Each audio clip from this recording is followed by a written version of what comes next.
Welcome to this presentation brought to you in the form of an audiobook. Every problem you face in life stems from one simple cause. You care too much about what others think of you. This concern for others' opinions is the root of your unhappiness. Today, we're diving into the book The Courage to be Disliked, co-written by Japanese philosopher and psychologist Ichiro Kishimi and writer Fumitake Koga. The authors argue that internal worry is always linked to the outside world. They explain that there's no such thing as worry that exists in complete isolation. So-called internal worry does not exist. Whatever the nature of the concern, the shadow of another person is always present. Kishimi and Koga suggest that all of life's problems can be solved easily, and that life only appears complicated because we make it so. According to them, the only thing you need to be happy is the courage to be disliked. They emphasize that one must not fear being disliked because freedom is being disliked. Being liked by others isn't a matter of confidence. It's a matter of courage. They also explain that the courage to be happy includes the courage to be disliked. Once you gain this courage, your interpersonal relationships will shift, becoming lighter, freer. In this episode, we'll explore the key teachings of the book, including the psychology of unhappiness, why seeking external approval is a dead end, the author's advice on how to live a truly happy life. Kishimi and Koga's worldview is rooted in the belief that everyone, regardless of their past, has the potential to be happy. The main difference between happy and unhappy people is their willingness to change. The book draws heavily on the theories of psychologist Alfred Adler, who believed that the self is a unified whole. Body, mind, emotions, and both conscious and unconscious thoughts work together toward a single goal. According to Adler, everything we think, do, or feel is directed toward achieving that goal, even if we aren't aware of it.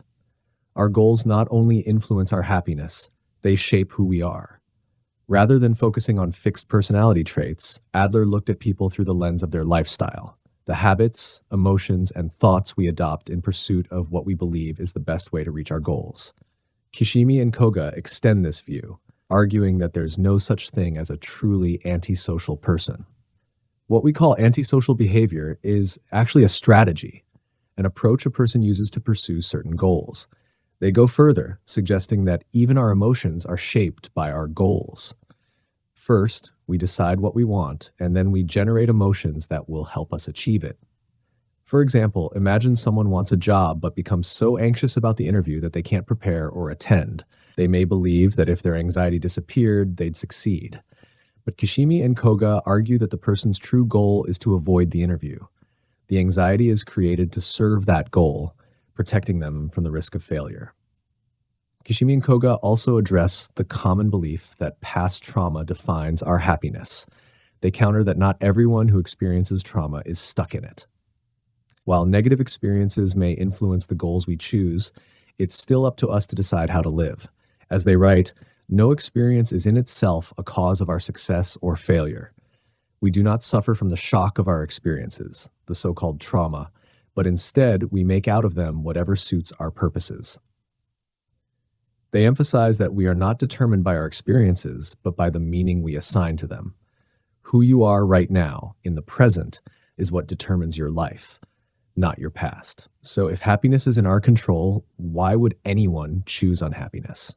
Kishimi and Koga argue that unhappiness is often a strategy, an intentional response to reach a goal. While occasional unhappiness is normal, persistent unhappiness usually signals that someone is clinging to a frustrating, unachievable goal, often related to relationships with others. They emphasize that the key question is, what are you trying to achieve in your relationships with others? The answer shapes your happiness. According to the authors, there are two main relationship goals: seeking approval, making a positive impact. Unhappy people tend to focus on gaining approval. They believe that being liked by others makes them good or worthy. Whether that approval comes from teachers, parents, or society, it leads to the same outcome: unhappiness. That's because approval becomes the condition for self-worth. While many see the desire for recognition as natural, Kishimi and Koga argue that it's misplaced. We don't seek approval for happiness. We crave approval because it satisfies a deeper false need. Much of this mindset, they say, stems from an education system built on reward and punishment. Even when approval is gained, it comes at a cost. You end up living for others, adjusting your behavior to meet their expectations. This robs you of your freedom. Living a life focused on pleasing others means you're not living your life. Why would someone live this way? It's not really about recognition. It's about avoiding being disliked.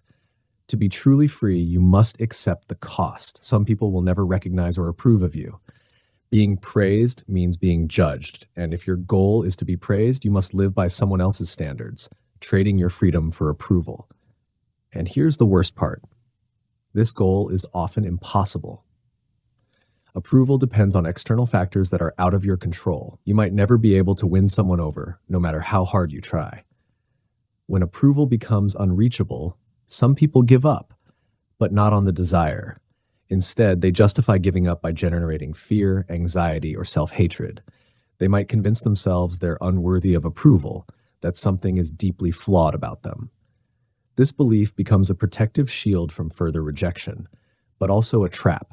It keeps them stuck believing they can't change. This mindset also turns life into a competition. If someone else is liked more, you see yourself as failing. Approval becomes a zero-sum game, and when someone else wins, you lose. Instead of celebrating others' success, you may resent it or even hope for their failure. This poisons relationships. Kishimi and Koga say that when you free yourself from the need to compete, the urge to beat others disappears. Unhappy people also often see relationships as transactional. They feel entitled to appreciation in return for their actions, and when it doesn't come, they feel wronged. For example, throwing a birthday party and expecting one in return. This isn't generosity, it's a strategy to earn recognition. So, what's the alternative?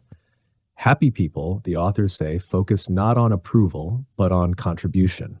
They gain joy from being helpful to others. They don't care what others think. They care about being useful. Contribution becomes a personal definition.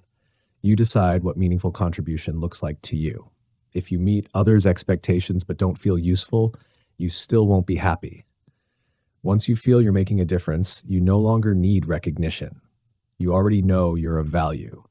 People obsessed with recognition haven't fully accepted themselves or committed to the community around them. Helping others, for happy people, isn't self-sacrifice. It's self-fulfillment. And that's okay. Doing good because it makes you happy is more sustainable than doing it just to appear good. They also believe that simply existing brings value. Everyone, even with flaws and past mistakes, can positively impact others just by being present. Happy people accept themselves fully and see others' success as something to celebrate, not fear. Ultimately, happy people live in the present. They don't wait for a future achievement to feel joy. They find meaning in the process of living. If life ended tomorrow, they'd still feel it was worthwhile. The key takeaway from the courage to be disliked is this: no matter what you do, someone won't like you.